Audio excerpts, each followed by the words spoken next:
Another kind of decision that might come up is we can only do so much with what we have, right? So before, when we were talking about capacity in these decisions, it was kind of like, oh, should we do this extra order? Well, we've got capacity. Well, suppose we don't have capacity. What are we going to do then? How do we make it most profitable? We can only run this machine so many hours. Our factory can only produce so much. Here's what our products are. How do we decide what to do with our resources, right? So that's what we're talking about now. So you have to make trade-offs, right? If you have different products that use the same capacity and you're at capacity, you have to like not make as many of some as others, right? So when you have a limit, that's called a constraint. A machine or process that limits output is called a bottleneck. That is a constraint. All right. Now, when you're thinking about utilizing a constrained resources, um, your fixed costs are usually unaffected, right? So what you want to do is think about what's going to give me the biggest contribution margin to cover my fixed costs, right? Because your fixed costs are your fixed costs. You're using everything at capacity. Fixed costs are it. There's not going to be any more fixed costs. We're at capacity. So only the variables that are going to make our contribution margin matter, right? So it may not be the highest per unit, believe it or not. So you have to think about how your constrained resource is used when it makes those units, right? So I think there's a good example, right? So we have this machine, this company has a machine, and it makes product 1 and product 2. Product 1 sells for 60, product 2 for 50. You have some expenses, you have different demands. The contribution margin ratio is actually higher for product 1 than product 2, right? So product 1 has a higher contribution margin ratio, right? So we're covering more of our fixed costs with product 1.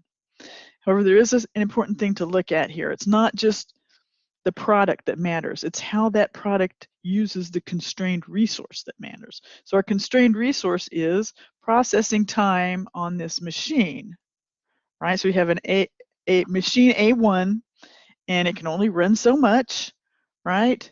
And it takes 1 minute of machine time to make product 1, but it only takes half a minute to make product 2. So this might change my mind about stuff. You know, if I'm just looking at contribution margin, I might say, oh, well, product 1, yeah, that's the better product. Look here. But look, I can make twice as many product 2s in the same amount of time it makes me to make a product 1. So now does that impact my decision making, right? Well, first of all, let's ask ourselves, how many units can be processed in 1 minute? Well, they've already told us that I can produce 1 in a minute of that, and a half a unit, so that's 2 units, right, on there, right? So the answer is I can get twice as many of product 2 out of that machine, right? So that's something important to think about. So which do I choose? What do I make on that machine, right? What's making more profit for me? Product 1 or product 2? Well, actually, product 2 is making more profit for me out of that machine, because if I make 1 unit, so let's go back here to these numbers, right? Contribution margin per unit. Well, if I make 1 unit, that's 24, right? If I make 2 units, it's 48. Here, per unit is 15, right? So if I'm looking at it from the machine perspective, by the per machine minute, if I'm making product 1, I've got a contribution margin of 24 per minute. And if I'm making product 2, I've got a contribution of 30 per machine minute, right? So 30 greater than 24, right? So if you're looking at it by machine use, not product, right? Well, you're kind of looking at product because it's what's being made on the machine, but machine only takes half a minute to make product 2, so you're getting more contributed. So you should be making product 2. So the key is the contribution margin per unit of the constrained resource, right? Not the per unit, but the contribution per minute.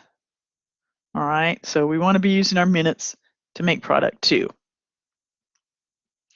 All right. Now, this machine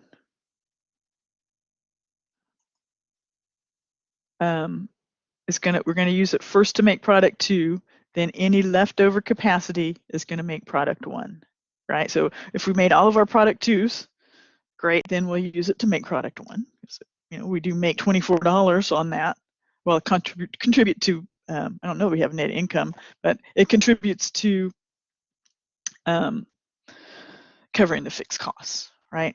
So we need 2,200 units, right?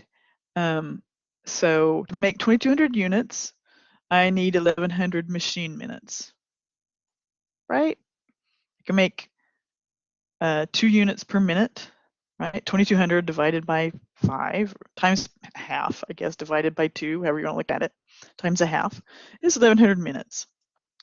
All right, so let's see how this plan would work. All right, so I'm going to use 1,100 minutes to make product 2. I have a total of 2,400 machine minutes available, right? So 2,400 minus 1,100 leaves me with 1,300 minutes to run product 2, right? During which I can make 1,300 units of product 2, right? So, right, 1,300 divided by number of minutes it takes to make them, right? I have 1,300 minutes divided by how many minutes it takes to make a thing, a product 1. And so it can make 1,300. So I'm going to be able to make 2,200 units of product 2 and 1,300 units of product 1 using my machine full capacity and using the best priorities. So how much will I make? Well, if I'm going to sell my 1,300 and my 2,200, my contribution margin per unit, right, ends up being 31,200 for product 1 and 33,000 for product 2. So here's my total contribution margin. So that's the best contribution margin I can get based on the demand for product 2. All right. So let's just remind ourselves here. Contribution margin of these guys is 24 for product 1. So it seems like it might make sense if we can sell more of that than we're producing. Right, we're at limit, so maybe we should get another machine. All right. So should we get more capacity? Right. Somehow hire another person to run the machine better. I don't really know what the bottleneck is, but get a second machine, whatever. But how much should I be willing to pay for an additional minute of machine A one time? So suppose I can reprogram it or have more workers carting things away from it. I don't really know, but I can get more minutes out of machine A1. It's going to cost, right? Well, if the contribution margin is 24 per minute, right? That's what I should be willing to pay, 24 per minute to get that.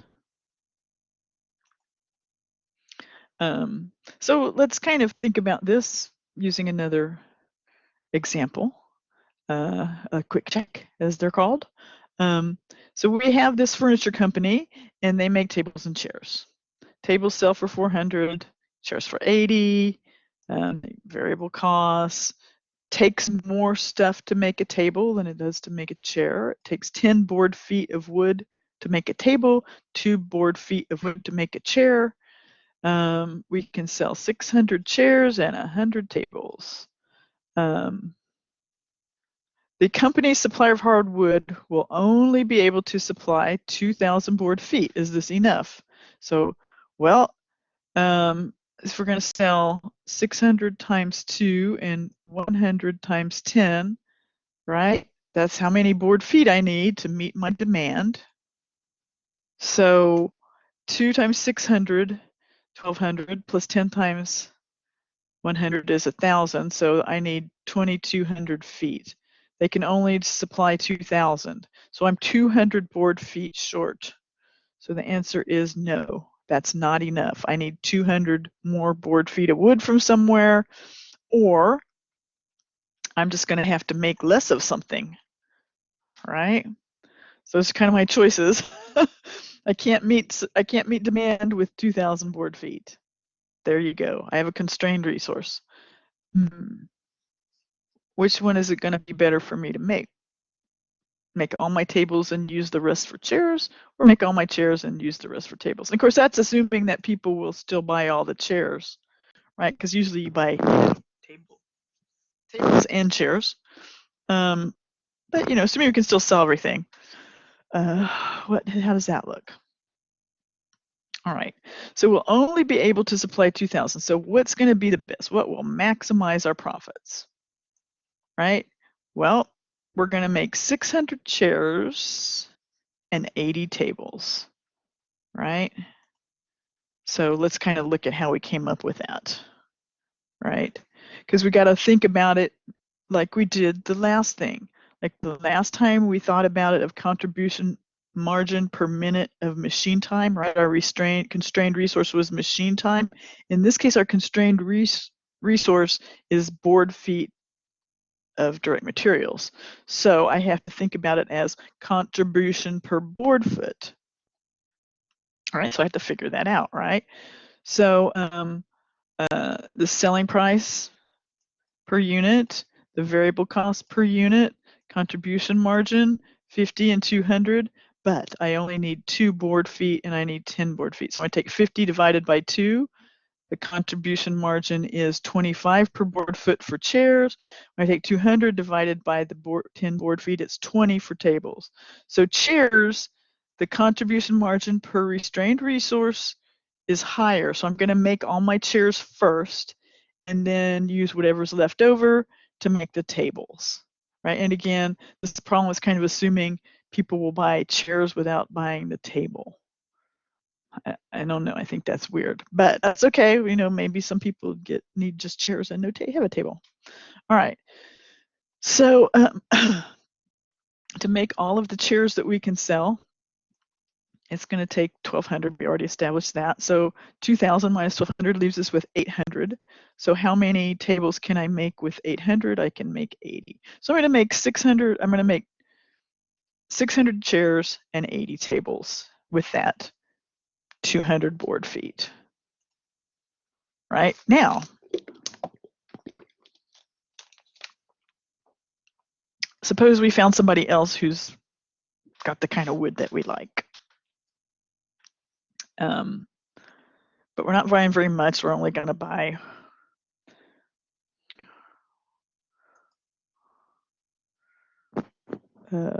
what? 20 times 10, 200 board feet.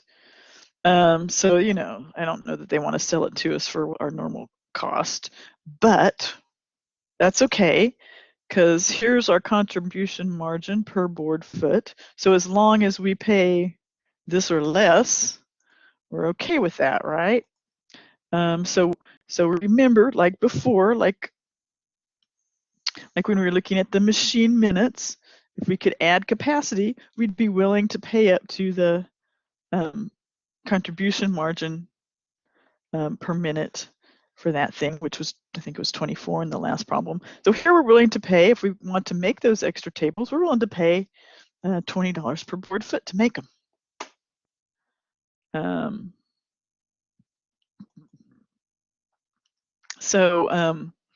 Sometimes you can manage these constraints, like we said, buy some extra product somewhere else if that's the thing. If it's stuff not moving, pay some overtime, so then you could see what it's worth to pay the overtime, right? subcontract out, hire somebody else, get additional machines, process improvements, reducing defective units. So, you can manage constraints in different ways. Okay, so final thing we're going to talk about here, what's called joint products, right? And whether they get sold at the split off point or processed further, right? So in some industries, you get more than one product out of the same raw material, right? So in the dairy industry, you go milk a cow, and then you're going to take that milk and you're going to get the cream off of it, and you're going to get the milk off of it. And now you can also start to create with that cream, you could make butter, right? And with that milk, you could combine it and make some half and half, or you could turn it into some skim and some 2%, right? I mean, so you can start having things that split off, right? Starting with the same raw material and things that split off. So should I take my cream and just sell the cream, right? So once I've got my milk and I've split it up into cream and milk, or skim milk or whatever you call it. I don't really know that much about how dairies work, but I know you use the same milk to make a lot of different things. So should I go ahead and continue to make butter, or should I just leave it as cream and just sell the cream, right? Because it's going to cost me a little more money to make the butter, right? So that's the sell or process further decision, right? So here's a very common thing, and we've already talked several times about how you take a barrel of oil, right, your joint input, and you do some kind of common process, and it becomes, this is the split off point. You've run it through they call it the cracking tower. Is that what that is? When you do the oil refinery, and then it's coming off as oil, gasoline, and chemicals, right? So there's a lot of different things that you're going to get out of this. Right? So I can go on, and when I made gasoline, it's turning into gasoline. But when I get after the split off point, I can take that oil and process it into something else, or chemicals processing, right? So I can continue processing my oil or my chemicals, or I can just sell the chemical. I can sell what I get, right? So you've got this raw crude oil that goes in, and it's all getting put into the same cracking tower. And so there's some costs, right, that's all the same. So these costs will get spread out to this, to this, to this, right? So you got this common process. And then after the process, you end up with these things, right? Like I was talking about milk. Oh, I end up with cream and milk, right? Or I end up with oil, gasoline, and chemicals, right? So you're ending up with something. And now I have a choice of continuing to process stuff more, which costs more, right? Or just sell it as is, right? So how do I decide? Well, the joint costs are traditionally allocated across the different products at the split off point, right? So it's like whatever happens in here, right? Whatever's happening in here is getting assigned to each of these guys, right? Allocated, as we call it in cost accounting. So typically you allocate joint costs relative to sales, but we've already learned, I think it was in chapter 11, that can be dangerous, right? So it could be fine for some things like inventory value, but when you go to make decisions, remember, this is just fixed cost that's been allocated based on something that may or may not be a good way to make a decision about whether to continue processing or not, right? So once you've got to that split off point, these joint costs are irrelevant. So, right, I'm not gonna, all of these costs are in the past. So once I'm here, I'm gonna worry about my costs going forward, right? Okay. So if it's profitable to continue processing after split off, then great. You're going to do it as long as the incremental revenue exceeds the processing cost, right? So if I'm going to turn that cream into butter, I don't care how much it costs me to make the cream, right? But I do care if I can sell the cream for 50 cents per quart, or I can sell butter for $2 per pound, and it takes me a quart of cream to make it. You know, what am I going to sell it or not, right? Am I going to just sell the cream and forget the cost to make the butter, or am I going to go ahead and make the butter, right? So that's what we're worried about, the incremental revenue and incremental costs after split off, right? So here's a little example. Sawmill cuts logs from which unfinished lumber and sawdust are the products, right? So you get some boards and you get some sawdust. Unfinished lumber can be sold as is, or keep processing it into finished lumber, right? So you kind of chop it up roughly, or you can turn it into nice boards, right? And sawdust, you can sell sawdust. It can just be sold as sawdust. You bag it up. Here's some sawdust, you know, gardening, or you can process it more, right, and turn it into a presto log. Maybe it's like those kind of wax logs that are fire starters, right? Or you could process it into particle board or something, right? So you can keep processing. So anyway, the two things that at the split off point, your split off point, you get rough logs, unfinished lumber, and sawdust. Okay, so you got two things at the split off. And then after the split off, you can keep going and make some more stuff, or just sell it, right? So what do we want to do? Well, we need more information. So we don't really care about what happened before with the split off point, right? So all we care is about going forward. So if I sell at the split off point and don't do any more processing, I can sell the 140, my product, my raw lumber. For every log I get in, I can sell the raw lumber out of it for 140 and the sawdust for 40, right? However, if I take the raw lumber and turn it into nice boards, I can sell those for 270. And if I turn the sawdust into a presto log, I can sell it for 50.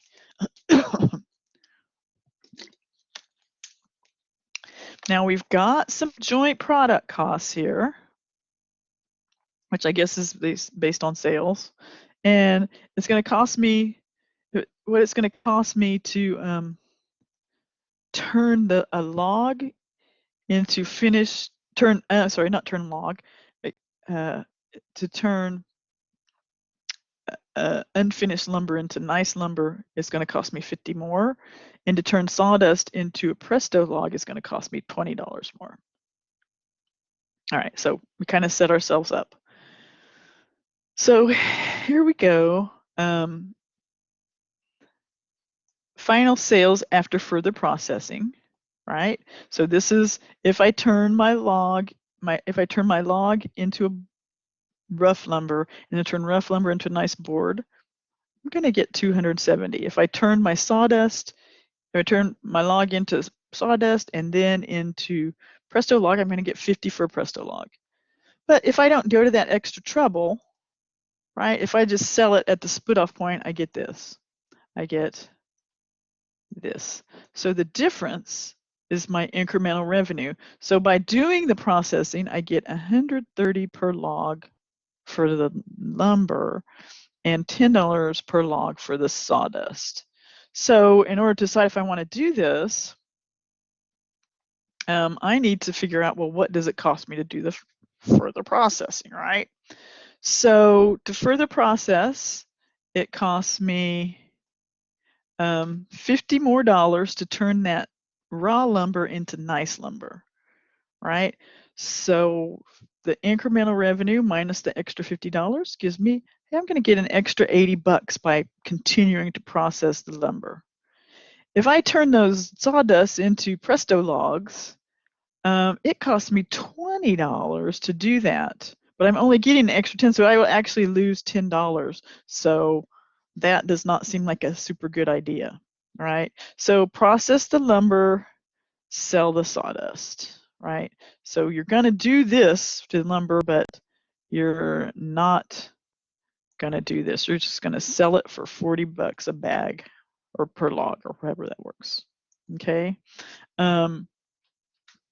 Now, we didn't really talk about activity-based costing in this class, but some different methods of cost can help you come up with more relevant costs to help with these decisions. However, so what happens is with activity-based costing, you get real into tracing every little detail. And this kind of became available to us once we started getting the ERPs like SAP and Oracle. And so we could trace every little minute cost down to every little thing, right? By using different activity drivers. So this part of the process has this activity. This part, instead of just one thing like sales, I'm going to allocate overhead by sales. I'm going to allocate overhead by per unit or per hour. You start getting into, this is going to be per batch. This is going to be per number of welds. This is going to be by number, right? And so you start getting these real fine-grained activities to base your costing on. So people start thinking, oh, I can really trace this stuff into oblivion and figure out exactly. But you know what?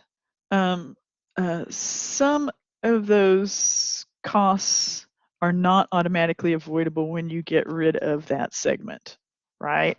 So just because you've traced it to that segment doesn't mean it's going to go away when you get rid of that segment. So you have to be careful about activity-based costing. I think people give it a little more power than it really has.